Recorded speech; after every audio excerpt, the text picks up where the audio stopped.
तेजस्वी यादव और लालू यादव बाबा बागेश्वर का जो नौबतपुर में हनुमत कथा चल रहा है वो सुनने के लिए जा सकते हैं। दरअसल ये खबर आज सामने निकल के आई है। एक तरफ जहां तेज प्रताप यादव यानी कि लालू यादव के बड़े बेटे बाबा बागेश्वर के खिलाफ मोर्चा खोले हुए थे और उसके साथ जो शिक्षा मंत्री हैं बिहार के प्रोफेसर चंद्रशेखर, उन्होंने भी बाबा बागेश्वर के खिलाफ खुली एक तरीके से कहें कि जुबानी जंग की शुरुआत कर दी थी। लेकिन अब ये खबर आ रही है कि बाबा बागेश्वर की कथा सुनने के लिए तेजस्वी यादव और अगर लालू यादव का स्वास्थ्य ठीक रहा तो वो दोनों बाबा बागेश्वर के कथा सुनने के लिए नौबतपुर जा सकते हैं। इसके अलावा मुख्यमंत्री नीतीश कुमार भी बाबा बागेश्वर की कथा में जाकर शिरकत कर सकते हैं, कथा सुन सकते हैं, ये भी खबर आई है। और मुख्यमंत्री के बारे में कहा जा रहा है कि नीतीश कुमार 16 या 17 तारीख को शायद बाबा बागेश्वर की कथा सुनने के लिए नौबतपुर चले जाएं। जहां एक तरफ राजद नेता लगातार खुल के बाबा बागेश्वर के ऊपर हमले कर रहे थे, तो वहीं दूसरी तरफ बीजेपी के पूरे नेता, जितने भी नेता थे, चाहे छोटे स्तर के नेता थे या फिर बड़े लेवल के नेता थे, वो सभी बाबा बागेश्वर के एक तरीके से कहें दरबार में हाजिरी लगा रहे थे। अब इस बात की पुष्टि पूर्व डीजीपी मृत्युंजय कुमार ठाकुर ने की है कि हमने पहले तेजस्वी यादव को लिखित में निमंत्रण दिया था, यानी कि तेजस्वी यादव को आमंत्रण दिया गया था कि आप बाबा बागेश्वर की कथा सुनने के लिए आइए। तो वहीं दूसरी तरफ बाबा बागेश्वर के जो कार्यक्रम संचालक हैं यानी कि जो बिहार यूनिट है, उसकी तरफ से एक व्यक्ति जाके सीधे तेजस्वी यादव से मुलाकात करके उनसे ये मतलब जिसे बोले कि फेस टू फेस मिल के निमंत्रण दे के आए हैं कि आप बाबा बागेश्वर की कथा सुनने के लिए हमारे जो कथा का जो कार्यक्रम चल रहा है नौबतपुर, वहां पे आइए। अब ऐसे में एक तरीके से ये कहें कि शायद जो राजद के नेता भी अब बाबा बागेश्वर को लेके शायद सॉफ्ट कॉर्नर अपनाएं, क्योंकि अब ऐसा माना जा रहा है कि तेजस्वी यादव कहीं ना कहीं चाहे थोड़े समय के लिए ही बाबा बागेश्वर की कथा सुनने के लिए जरूर जाएंगे। जैसा कि मैंने बताया कि नीतीश कुमार भी 16 या 17 तारीख को शिरकत कर सकते हैं बाबा बागेश्वर की कथा सुनने के लिए। वहीं बीजेपी के नेता तो पहले दिन से ही पहुंच रहे हैं, लेकिन कल यानी कि रविवार के दिन लगभग 100 लोग बीमार हो गए। कथा सुनने के लिए जो लोग पहुंचे थे उनकी तादाद लगभग 5 लाख से ज्यादा की थी और उस समय वहां पे उमस और गर्मी के चलते ऑक्सीजन की कमी का भी एक सामना करना पड़ा था वहां पे लोगों का, और उसके चलते लगभग 100 से ज्यादा लोग एक तरीके से कहें कि उनको सांस लेने में दिक्कत होने लगी, उनको तुरंत मेडिकल ट्रीटमेंट के लिए भेजा गया। उसके बाद बाबा बागेश्वर ने ये कहा कि जो भी लोग हैं वो घर से ही यूट्यूब से ही कथा सुने, क्योंकि यहाँ पे बहुत ज्यादा भीड़ होने की वजह से दिक्कतें हो रही हैं। हालांकि दूसरी तरफ बाबा बागेश्वर का ये भी बयान सामने आया है कि बिहार आके मुझे ऐसा लगा कि मुझे पहले ही आ जाना चाहिए था, यहाँ आने में मैंने देरी कर दी, क्योंकि लोगों का यहाँ इतना जो जमावड़ा लग रहा है, जो लोग इतने जुट रहे हैं, ये देखकर ऐसा मुझे लगता है कि मैंने शायद देरी कर दी बिहार आने में, मुझे बिहार पहले ही आ जाना चाहिए। लेकिन उसके अलावा बाबा बागेश्वर ने, आप सभी को पता है कि हिंदू राष्ट्र वाले अपने बयान को दोहराया है। इसके अलावा बाबा बागेश्वर ने यह कहा है कि वो बिहार तब तक आते रहेंगे जब तक कि बिहार में राम राज्य नहीं आ जाता है। सुजीत कुमार कुशवाहा जी का एक कमेंट आया है और राजीव कुमार दीपक जी का भी आया है। राजीव कुमार दीपक जी लिख रहे हैं जय श्री राम, जबकि सुजीत कुमार कुशवाहा लिख रहे हैं बाबा से और मनीष कश्यप से पता नहीं कुछ लोगों को इतना जलन क्यों होता है। सुजीत कुमार कुशवाहा जी का एक कमेंट है, शुक्रिया, और दीपक जी भी आपका शुक्रिया। तो दरअसल देखिए बाबा बागेश्वर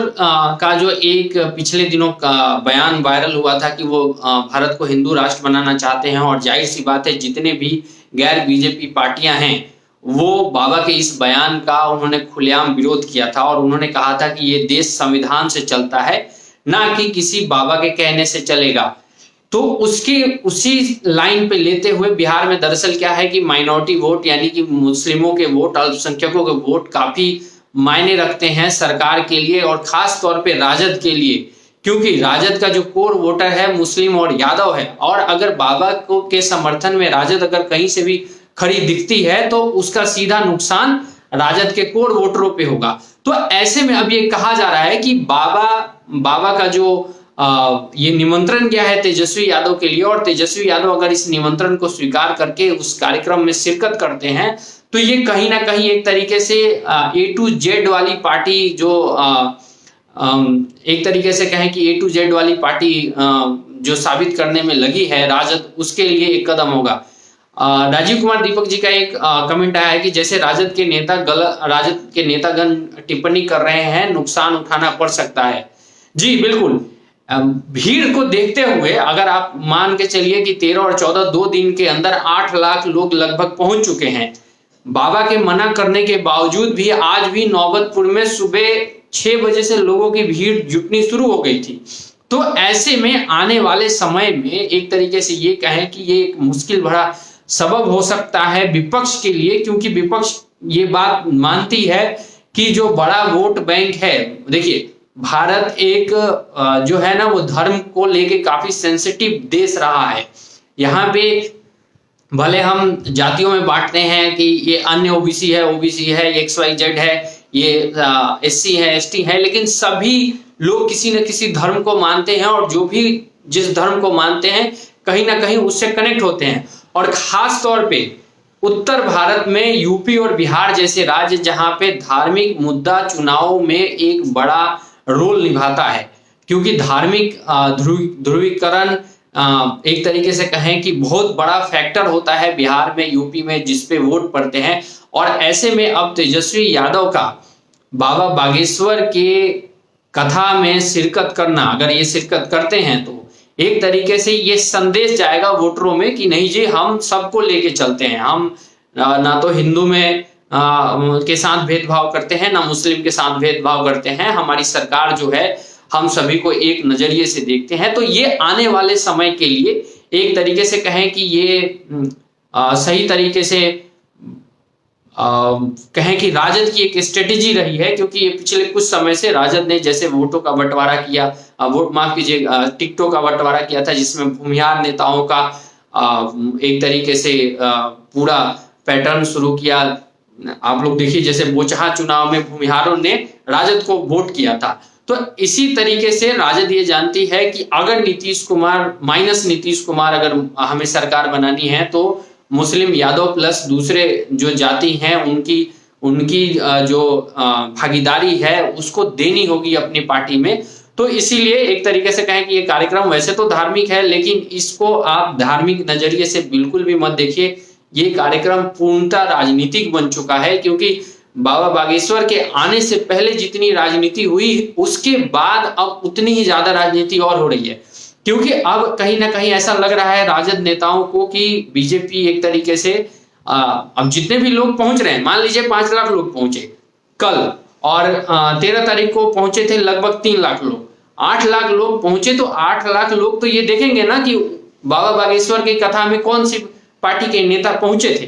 तो ऐसी स्थिति में सीधे तौर पे हम लोग कहें तो ऐसी स्थिति में जो फायदा है वो बीजेपी को मिल सकता है। और अब जब नीतीश कुमार के भी बारे में कहा जा रहा है कि वो भी शिरकत कर सकते हैं, इसके अलावा तेजस्वी यादव से फेस टू फेस मिलके जो बाबा बागेश्वर की जो बिहार स्टेट की कमेटी है उनमें से किसी एक सदस्य ने मिलके और तेजस्वी यादव को दोबारा निमंत्रण दिया है कि आप आइए, कथा सुनने आइए। और ये भी खबर आई थी कि बाबा बागेश्वर ने, यानी कि जो देवेंद्र कृष्ण शास्त्री हैं, उन्होंने ये भी कहा था कि यहाँ पे केवल बीजेपी के ही लोग नजर आ रहे हैं, तो बाकी पार्टियां क्यों नजर नहीं आ रही है। हमें सभी पार्टी के नेताओं से मिलना चाहिए और सभी को बुलाना चाहिए, क्योंकि ये देश केवल एक पार्टी का नहीं है, राज किसी एक पार्टी का नहीं है, धर्म किसी एक पार्टी का नहीं है। मतलब कहने का मतलब है कि बाबा बागेश्वर का जो प्रयास है वो विपक्षी नेताओं को भी अपनी कथा में बुलाने का है, जैसा कि उन्होंने मध्य प्रदेश में किया था। कमलनाथ भी उनसे मिलने के लिए पहुंचे थे। मध्य प्रदेश में कांग्रेस के सबसे बड़े नेता अगर कोई है तो वो कमलनाथ है। कमलनाथ भी बाबा बागेश्वर के दरबार में पहुंचे थे। तो ऐसे में अब ये माना जा सकता है कि तेजस्वी यादव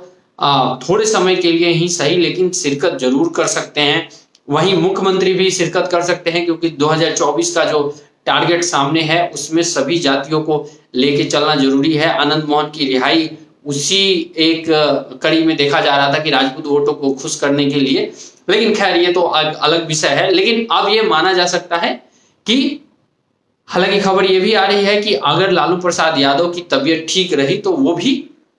बाबा बागेश्वर की कथा सुनने के लिए जा सकते हैं। तो फिलहाल ये एक बड़ा अपडेट था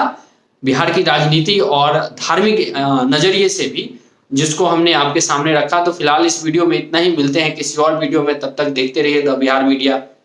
जय बिहार।